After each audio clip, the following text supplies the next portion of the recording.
ഗും ഗുരുഭ്യോ നമ. ഗം ഗണപതയേ നമ. സം സരസ്വത്യേ നമ. നമോ ഭഗവതേ വാസുദേവായ. ദശകം 78. ദ്വാരകാവാസവും രുക്മിണീ സന്ദേശപ്രാപ്തി. ത്രിദിവവർത്തകേ വർത്തിത കൗശലം ത്രിദശദത്ത സമസ്ത വിഭൂതിമൽ ജലധി മധ്യഗതം ത്വമഭൂഷയോ നവപുരം വപുരഞ്ജിതരോചിഷ. ത്രിദിവമർത്ഥകി വർദ്ധിത കൗശലം, വിശ്വകർമാവിന്റെ കരകൗശലം പ്രകടിപ്പിക്കുന്നതും ത്രിദശദത്ത സമസ്ത വിഭൂതിമത്,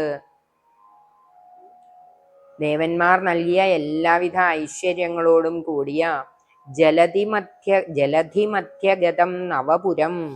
ജലധി സമുദ്രം, സമുദ്രത്തിന്റെ മധ്യത്തിൽ ഉണ്ടാക്കിയ പുതിയ നഗരം, സമുദ്രമധ്യത്തിലുള്ള പുതിയ നഗരമായ ദ്വാരകാപുരിയെ ത്വം വപുരഞ്ജിതരോചിഷ അഭൂഷയ, അങ്ങയുടെ ശോഭയുള്ള ശരീരം കൊണ്ട് അലങ്കരിച്ചു എന്നാണ് ഈ 1-ാമത്തെ ശ്ലോകത്തിൽ പറയുന്നത്. ഇനി അടുത്ത ശ്ലോകം നോക്കാം. ദദുഷിരേവത ഭൂഭൃതിരേവതി ഫലഭൃതേ തനയാം വിധിശാസനാൽ മഹിതമുത്സവഘോഷമഭൂപുഷ സമുദിതൈർമുദിതൈ സഹയാദവൈ സർവത്ര ഗോവിന്ദനാമ സങ്കീർത്തനം. ഗോവിന്ദ ഗോവിന്ദ. രേവത ഭൂഭൃതി തനയാം രേവതീം വിധിശാസനാത് ഹലഭൃതേ ദദുഷി. ഹലഭൃതേ എന്ന് പറഞ്ഞാല് ബലരാമൻ. രേവത ഭൂഭൃതി, രേവത രാജാവ്, രേവതൻ എന്ന രാജാവ്, കകുത്മി എന്നും അദ്ദേഹത്തിന് പേരുണ്ട്. തൻ്റെ മകൾ രേവതിയെ ബ്രഹ്മാവിന്റെ നിർദ്ദേശമനുസരിച്ച് ബലരാമന് നൽകി. ത്വം ഉദിതൈഹി സമുദിതൈഹി യാദവൈഹി സഹാ, അങ്ങ് സന്തോഷത്തോടെ വന്നുചേരുന്ന യാദവന്മാരോടും കൂടി സന്തോഷപൂർവം മഹിതം ഉത്സവഘോഷം അപൂപുഷ, ഉത്സവഘോഷങ്ങളോടെ മഹത്തായ വിവാഹോത്സവം ഭംഗിയായി ആഘോഷിച്ചു എന്നാണ് ബലരാമന്റെ വിവാഹത്തെക്കുറിച്ച് ഈ ശ്ലോകത്തിൽ പറയുന്നു. ഇനി അടുത്ത ശ്ലോകം നോക്കാം. അധ വിദർഭസുതാം ഖലു രുക്മിണീം പ്രണയിനീം ത്വയി ദേവ സഹോദര സ്വയമതിൽ സദചേതി മഹീഭുജേ സ്വതമസാ തമസാധുമുപാശ്രയൻ. ദേവ അഥ വിദർഭസുതാം ത്വയി ഖലു പ്രണയിനീം രുക്മിണീം. ഭഗവാനെ, വിദർഭരാജപുത്രിയായ രുക്മിണിക്ക് അങ്ങയിൽ പ്രേമമുണ്ടായി.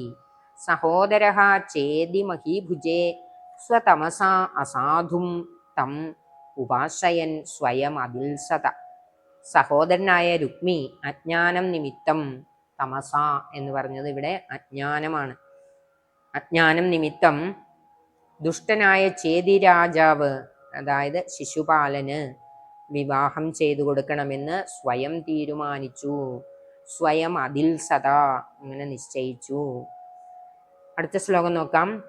ചിരധൃത പ്രണയാദ്വയി ബാലിക സപദി കാംക്ഷിത ഭംഗ സമാകുല തവ നിവേദയിതും ദ്വിജമാദിശത് സ്വകദനം കദനംഗ വിനിർമ്മിതം. ത്വയി ചിരധൃത പ്രണയ ബാലിക, വളരെ കാലമായി അങ്ങയെ പ്രണയിക്കുന്ന ആ ബാലിക, അതായത് അവൾ വിദർഭ രാജ്യത്ത് കൊട്ടാരത്തിൽ മഹർഷിമാരും ബ്രാഹ്മണരുമൊക്കെ വന്ന് ഭഗവാന്റെ ബാലലീലകളെ കുറിച്ചൊക്കെ അങ്ങനെ വർണ്ണിക്കുന്നത് കേൾക്കുമ്പോൾ രുക്മിണിക്കുള്ളിൽ ശ്രീകൃഷ്ണനെ മാത്രമേ വരിക്കുകയുള്ളൂ എന്നുള്ള ഒരു തീരുമാനം ഉണ്ടായിരുന്നു. സപതി കാംക്ഷിത ഭംഗസമാകുല, തൻ്റെ ആഗ്രഹത്തിന് തടസ്സമുണ്ടായതിനാൽ ദുഃഖിച്ച് പരിഭ്രമിച്ചു. കഥനംഗവിനിർമ്മിതം, ദുഷ്ടനായ കാമദേവനാൽ നിർമ്മിക്കപ്പെട്ട സ്വകഥനം തവ നിവേദയിതും, തൻ്റെ ദുഃഖം അങ്ങയെ അറിയിക്കുവാനായി ദ്വിജം ആദിശത്, ഒരു ബ്രാഹ്മണനെ പറഞ്ഞയച്ചു. ദ്വാരകയിലേക്ക് രുക്മിണി സന്ദേശം എഴുതി കൊടുത്തയച്ചു, ഒരു ബ്രാഹ്മണന്റെ കയ്യിൽ കൊടുത്തയച്ചു എന്നാണ് ഈ ശ്ലോകത്തിൽ പറയുന്നത്. എന്നിട്ട് എന്ത് സംഭവിച്ചു? നമുക്ക് അടുത്ത ശ്ലോകം നോക്കാം. ദ്വിജസുതോപി ചതൂർണമുപായയൗ തവ പുരം ഹി ദുരാശദുരാസദം മുദമവാപച സാദര പൂജിത സഭവതാ ഭവതാപഹൃതാ സ്വയം. ദ്വിജസുത അപീച ദുരാശദുരാസദം ഹി തവ പുരം തൂർണമുപായയൗ. ആ ബ്രാഹ്മണൻ, ദ്വിജസുതൻ എന്ന് പറഞ്ഞാല് ആ ബ്രാഹ്മണൻ, ദുരാഗ്രഹങ്ങൾ ഉള്ളവർക്ക് ദുഷ്പ്രാപ്യമായ അങ്ങയുടെ പുരത്തിൽ വേഗത്തിൽ എത്തിച്ചേർന്നു. തൂർണം എന്ന് പറഞ്ഞാൽ വേഗം, ഉപായയോ എത്തിച്ചേർന്നു. സ ഭവതാപഹൃത ഭവതാ സ്വയം സാദര പൂജിത. സംസാര ദുഃഖത്തെ ഇല്ലാതാക്കുന്നവനായ അപഹൃത ഭവതാപം എന്ന് പറഞ്ഞാല് ഭവം എന്ന് പറഞ്ഞാൽ സംസാരം എന്നർത്ഥമുണ്ട്. ഭവതാപഹൃത സംസാര ദുഃഖത്തെ ഇല്ലാതെയാക്കുന്നവനായ ഭവത അങ്ങയാൽ സ്വയം ആദരിക്കപ്പെട്ടപ്പോൾ മുദം അവാപച ഏറെ സന്തുഷ്ടനായി. ഭവതാപം ഭവത രണ്ടും ആവർത്തിച്ചു വന്നപ്പോൾ ആ ശ്ലോകത്തിന് ഭംഗി കൂടി. അപ്പൊ നമുക്ക് അടുത്ത ശ്ലോകം നോക്കാം. സചഭവന്തമോചത കുണ്ഡിനെ നൃപസുതാ ഖലു രാജതി രുക്മിണി ത്വയി സമുത്സുകയാ നിജധീരതാ രഹിതയാ ഹിതയാ പ്രഹിതോസ്മ്യഹം. സ ഭവന്തമവോചത ച ആ ബ്രാഹ്മണൻ അങ്ങയോട് ഇപ്രകാരം പറഞ്ഞു. കുണ്ടിനെ ഖലു രുക്മിണി നൃപസുതാ രാജതി. കുണ്ടിനത്തിൽ രുക്മിണി എന്നു പേരുള്ള രാജകുമാരി വിരാജിക്കുന്നു. ത്വയി സമുത്സുകയാ നിജധീരതാരഹിതയാ തയാ ഹി അഹം പ്രഹിതഃ അസ്മി. അങ്ങയിൽ അനുരാഗമുള്ളവളും ധൈര്യം നഷ്ടപ്പെട്ടവളുമായ അവളാൽ പറഞ്ഞേക്കപ്പെട്ടവനാണ് ഞാൻ എന്ന് ആ ബ്രാഹ്മണൻ ഭഗവാനെ അറിയിച്ചു. എന്നിട്ട് എന്ത് സംഭവിച്ചു? നമുക്ക് അടുത്ത ശ്ലോകം നോക്കാം. തവ ഹൃദാസ്മി പുരൈവ ഗുണൈരഹം ഹരതി മാം കില ചേരി നൃപോധുന അയി കൃപാലയ പാലയ മാമിതി പ്രജഗദേ ജഗദേകപദേ ദയാ. അഹം തവ ഗുണൈഹി പുരായേവ ഹൃദാസ്മി. വളരെ മുമ്പ് തന്നെ അങ്ങയുടെ ഗുണങ്ങൾ കേട്ടറിഞ്ഞ് ഞാൻ അങ്ങയിൽ ആകൃഷ്ടയായിരിക്കുന്നു. അധുനാ ചേതി നൃപഹ മാം ഹരതി കില. ഇപ്പോഴാകട്ടെ ചേതി രാജാവായ ശിശുപാലൻ എന്നെ അപഹരിക്കുവാൻ ഒരുങ്ങി വരുന്നു അത്രേ. അയി കൃപാലയ മാം പാലയ ഇതി. കാരുണ്യമൂർത്തിയായ ഭഗവാനെ, എന്നെ ഈ ധർമ്മസങ്കടത്തിൽ നിന്നും കരകയറ്റേണമേ. ജഗദേകപദേ തയാ പ്രജഗതേ. ജഗത്പദേ അവൾ അങ്ങയോട് അങ്ങനെ പ്രാർത്ഥിച്ചു എന്നാണ് ഈ ശ്ലോകത്തിൽ പറഞ്ഞത്. ഇനി എന്താണ് സംഭവിച്ചത്? നമുക്ക് അടുത്ത ശ്ലോകത്തിൽ നോക്കാം. ശരണം യദി മാം ത്വമുപേക്ഷസേ സപദി ജീവിതമേവ ജഹാമ്യഹം ഇതി ഗിരാസുതനോരഹനോദൃശം സുഹൃദയം ഹൃദയം തവ കാതരം. യദി ത്വം അശരണാം മാം ഉപേക്ഷസേ. മറ്റാരും ശരണമില്ലാത്ത മറ്റാരും ശരണമില്ലാത്ത എന്നെ അങ്ങുകൂടി ഉപേക്ഷിക്കുകയാണെങ്കിൽ അഹം സപതി ജീവിതം ജഹാമിയേവ. എൻ്റെ ജീവിതം ഞാൻ ഉടനെ തന്നെ വേണ്ടെന്ന് വയ്ക്കും. ശിശുപാലനെ വിവാഹം കഴിക്കാൻ ഞാൻ തയ്യാറാവുകയില്ല. ഞാൻ എൻ്റെ ജീവൻ തന്നെ കളയും. ഇതി സുതനോഹോ ഗിര അയം സുഹൃത്.